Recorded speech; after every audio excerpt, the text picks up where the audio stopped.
अल्लाहु अकबर अल्लाहु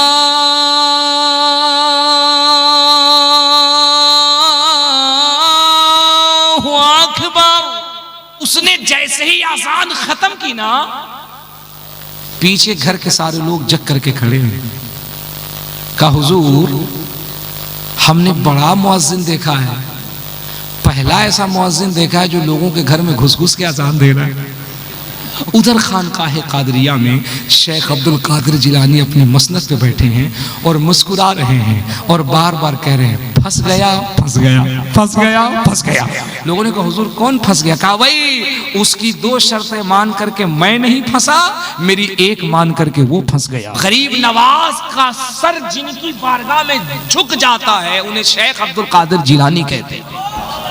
हजरत गौस पाक की बारगाह में एक मुरीद आया, एक दीवाना आया मुरीद होने के लिए।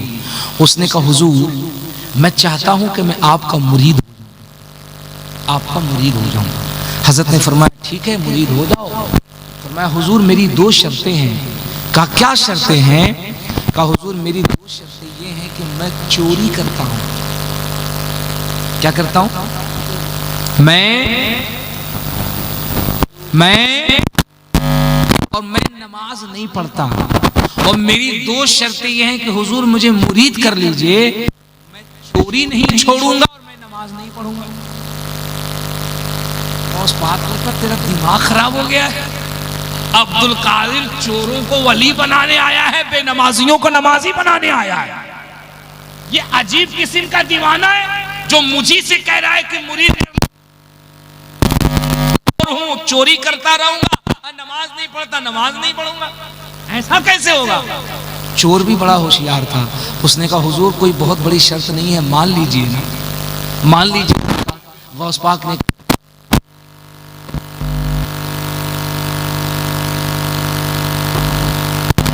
के चादर पाक का वास्ता देता हूं। जो माँ के वफादार बेटे होते हैं ना बच्चों, जब माँ का कोई वास्ता देता है ना तो बच्चे का कलेजा धड़कने लगता है। कान खोल के सुनो, दुनिया में तुम सब कुछ कमा सकते हो, सब कुछ खरीद सकते हो, तुम्हें सब कुछ दोबारा मिल सकता है, लेकिन माँ एक ऐसी नेमत है जो दोबारा कभी नहीं मिलेगी। इसलिए इज्जत किया करो माओ की। तुम्हें मालूम नहीं है ये अपनी जवानी को बुढ़ापे में तब्दील करती है। 9 महीने तुम्हें अपने पेट में, अपने कोख में रखती हैं, इतनी मुसीबत, इतनी तकलीफ से गुजरती हैं, तुम्हें जन्म देती है, अपने सुख को छोड़ करके तुझे पालती हैं, और बुढ़ापे में जब उस माँ और उस बाप को तू गाली देता है ना, खुदा की कसम ये जमीन भी तुझ पे लानत भेजती है, आसमान भी तुझ पे लानत भेजता है। और अगर तू माँ बाप की इज्जत करता, माँ बाप का वफादार है, तो याद रख हर बाजार से पहले तेरी दुआ कबूल होगी, क्योंकि तेरे हक में दुआ करने के लिए तेरे माँ बाप के हाथ उठ जाया करते। उसने जब कहा ना कि हुजूर मैं आपको आपकी अम्मी जान की चादर का वास्ता देता हूं, तो गौस पाक को जलाल आ गया। गौस पाक उठ के बैठ गए। कहा ठीक है ये बात है, चल मैं तुझे मुरीद करता हूं, मैं तुझे मुरीद करता हूं, मैं तेरी दोनों शर्तें मानने को तैयार हूं, लेकिन मेरी भी एक शर्त है। कहा हुजूर मेरी एक मान लीजिए ना, हम आपकी 1000 मान लेंगे। गौस पाक ने कहा नहीं 1000 नहीं, मैं तेरी 2 मानता हूं, लेकिन तू मेरी 1 मान। कहा क्या? कहा हुजूर क्या शर्त है? गौस पाक ने कहा नमाज नहीं पढ़ेगा ठीक है, चोरी करेगा ठीक है, इतना करना जब आजान का वक्त हो जाए तो आजान दे देना। कहा हुजूर ये कौन सी बड़ी बात है, इसमें क्या करना है? बात हो गई, मामला तय हो गया, मुरीद हो गए, मामला खत्म। ये अपने घर चला गया, गौस पाक अपनी खानकाह में। अब जब ये घर पहुंचा, जाके घर में सो गया। जोहर का वक्त हुआ, वहीं आंगन में खड़ा हुआ, वहीं आजान दिया, सो गया। असर का वक्त हुआ, फिर आजान दिया, सो गया। मगरिब का फिर वहीं आजान दिया, ईशा का वक्त फिर आजान दिया, सो गया। 1 दिन 2 दिन 3 दिन, जब तीसरा दिन हुआ तो जो गुडुआ की अम्मा थी, लड्डू की अम्मा, चिंटू की अम्मा, पप्पू की अम्मा, यही नाम होता है ना हमारा, गुड्डू, लड्डू, चिंटू, पिंटू, लड्डू, पेड़ा, बर्फी, जलेबी, पता नहीं क्या क्या रखते। तुम्हें तो इस्लामी नाम ही नहीं मिलता है। अगर लड़का सोमार को पैदा हो गया तो सोमारू रख दिया, मंगल को पैदा हो गया तो मंगरू रख दिया, बुध को पैदा हुआ तो बुधुआ रख दिया, जुमरात को पैदा हुआ तो जुमराती रख दिया, जुम्मा को पैदा हुआ तो जुम्मन रख दिया, सुबरात को पैदा हुआ तो सुबराती रख दिया, रमजान में पैदा हुआ तो रमजान रख दिया, ईद को पैदा हुआ तो ईदू रख रख दिया। अरे रखा जाता नहीं रखा जाता। एक लड़के का नाम मैंने पूछा, मैंने कहा बेटा क्या नाम है? बोला हजरत लड्डू। मैंने कहा तेरे बाप का नाम? कहा बर्फी। मैंने कहा पक्का तू हलवाई खानदान से होगा? बोला क्यों? मैंने कहा तुम्हारे दादा का नाम होगा जिलेबी, तू मिष्टी खानदान से। ये कोई नाम है यार? ओए बच्चा बच्ची पैदा होना तो अपने मस्जिद के इमाम से मिला करो और कहा करो हजरत अल्लाह ने बेटा बेटी की शक्ल में नेमत दिया है, नाम कैसा रखूं? ये लोगत देखेंगे, कोई इस्लामी नाम रखेंगे। तुम्हारा नाम जब पुकारा जाएगा तो तुम्हारा नाम बता देगा ये कोई और नहीं मोहम्मद का गुलाम जा रहा है। अच्छा नाम रखा करो, है ना? 3 दिन तक अजान देता रहा। अब जो उसकी बीवी थी ना, उसने देखा तो उसने कहा क्यों जी सिर्फ अजान, नमाज कौन पढ़ेगा? उसने कहा देख मेरा मूड खराब मत कर, ये मेरा और मेरे पीर साहब का मामला, तुमको इससे क्या मतलब है? उसने कहा अच्छा ठीक है, आपका आपके पीर साहब का मामला है, आप समझो, लेकिन घर में खाने को नहीं है, चोरी कब करोगे? कहा यार बात तो ठीक कहती हो, चोरी कब करूंगा, लेकिन मैं टेंशन में हूं, मैं चोरी करने जाऊं कब? जब सोचता हूं तब अजान का वक्त हो जाता है। दोपहर में सोचूं तो जोहर का वक्त, शाम को सोचूं तो असर का वक्त, सूरज ढल जाए सोचूं तो मगरिब का वक्त, रात में सोचूं तो ईशा का वक्त, सुबह में सोचूं तो फजर का वक्त, जाऊं कब? बीबी थी बहुत समझदार, उसने कहा ऐसा करो रात में 2 बजे के बाद जब पूरा शहर सो जाए तब जाओ, आज सुबह एकदम होने से पहले, फजर से पहले पहले चले आओ। उसने कहा यार बहुत अच्छी बात, बहुत अच्छी बात। रात को 2 बजे के बाद निकला, पता करके किसके घर में बहुत ज्यादा माल है। पता चला कि एक मोहल्ले के अंदर एक सेठ साहब है, उनके यहाँ बहुत माल है। रात 2 बजे के बाद पहुंचा, अंदर दाखिल हुआ, दरवाजा खोला, अंदर गया, खजाने भरे हुए थे, थैला खोला, माल भरने लगा। भरते भरते भरते काफी देर हो गई, भर के आंगन में निकला, दरवाजा बंद किया।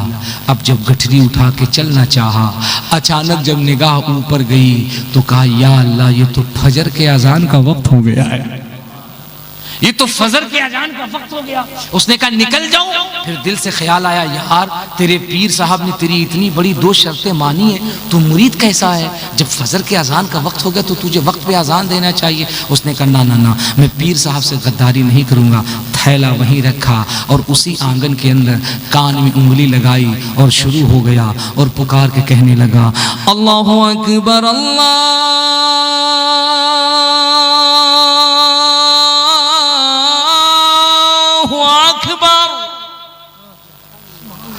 अकबर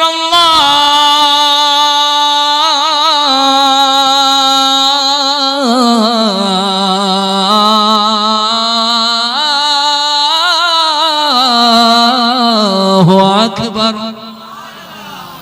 अशहदु अल्ला इलाहा इल्लल्लाह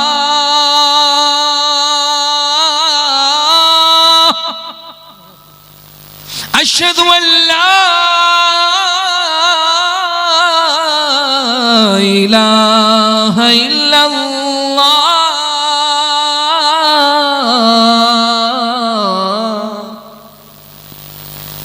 इससे ज्यादा नहीं दूंगा, वरना मुअज्जिन साहब आके कहेंगे क्यों हजरत फजर का वक्त हो गया है क्या? उसने जैसे ही आजान खत्म की ना, पीछे घर के सारे लोग जग करके खड़े हुए। कहा हुजूर हमने बड़ा मुअज्जिन देखा है, पहला ऐसा मुअज्जिन देखा है जो लोगों के घर में घुस घुस के अजान दे रहा है। उसने जब देखा घर के लोग जग गए, धीरे से नियत बांध लिया सुन्नत की। कहा जल्दी लोग निकले वजू बनाने, फिर हम निकल जाएं। और जैसे ही सुन्नत पढ़ के जाने लगा, पीछे से मालिक ने पकड़ लिया। कहा हुजूर कहाँ जाते हैं? जब सुन्नत पढ़ ही लिए हैं तो हम लोग वजू बना के तैयार हैं, 2 रकात फर्ज भी पढ़ा दीजिए। हम लोग नमाज पढ़ रहे, वो परेशान। उसने कहा ओ यार तुझे पता नहीं मैं तुझे नमाजी नजर आ रहा हूं, तुझे इमाम नजर आ रहा हूं? अरे मैं चोर हूं, चोर चोर हूं, मैं फंस गया हूं।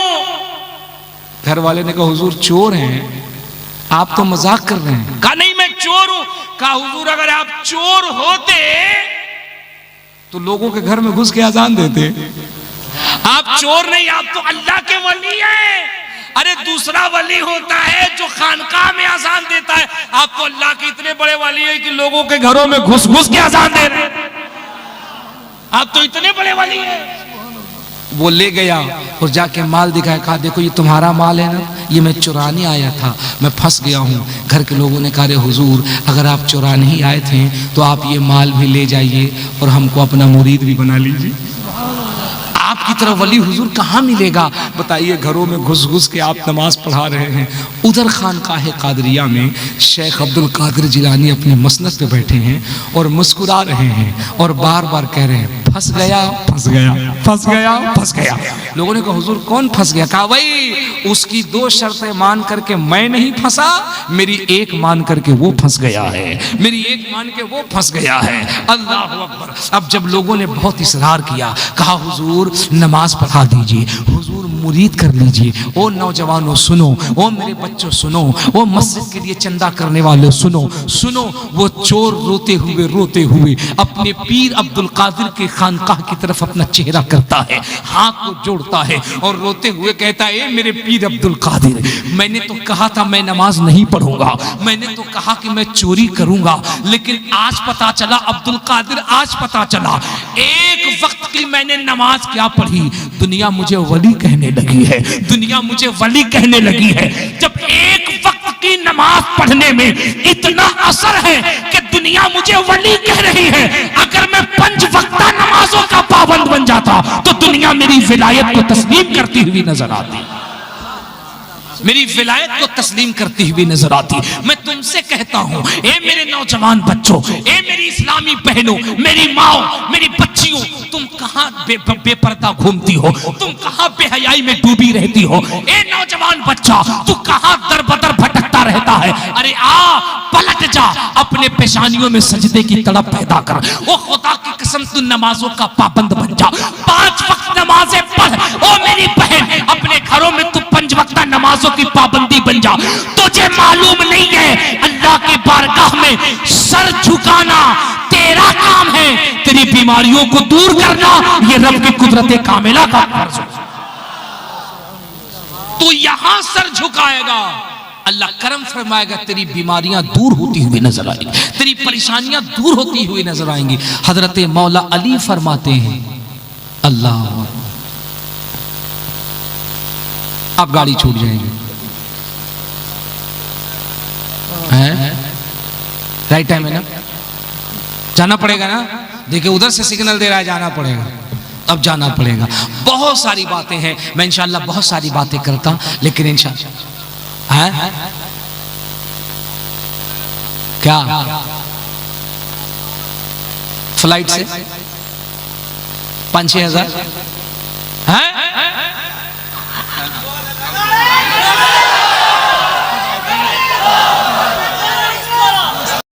मत कहो दीवाना, बहुत सोच के दीवाना बना है। दीवाने की नजरों को, दीवाने की नजरों को जहां देख रहा है, दीवाना खुदा जाने कहां देख रहा है। कैसा कैसा दीवाना है रे भाई तुम्हारे गांव। ये लोग कहता है कि 90 घर की आबादी है, सो हमको लग रहा है कि सारा अंबानी अडानी तो इसी गांव में पड़ता।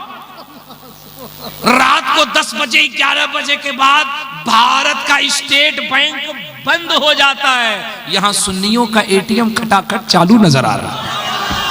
उसके बाद भी ये लोग कह रहा है कि हम खतरे में हैं, हम खतरे में हैं। हजरत क्या होगा क्या होगा क्या होगा? अरे कुछ नहीं होगा रे भाई, कुछ नहीं होगा, कोई टेंशन की बात नहीं है, कोई परेशानी की बात नहीं है। तुम बेफिक्र रहो, बेफिक्र रहो, मुस्कुराते रहो, गरीब नवाज की बारगाह से जुड़ करके रहो। खुदा की कसम, हर बला तुझ पे आने से पहले अजमेर का मोइनुद्दीन पहले रोकता हुआ नजर आएगा।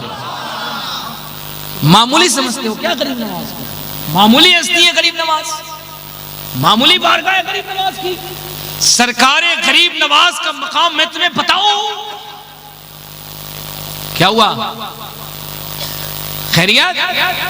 दिल लगा के सुभान अल्लाह लगना चाहिए। उसी रंग में दीवानगी लगे कि ये जलसा मथुरापुर में नहीं, तसव्वुरात में अजमेर की गलियों में हो रहा है।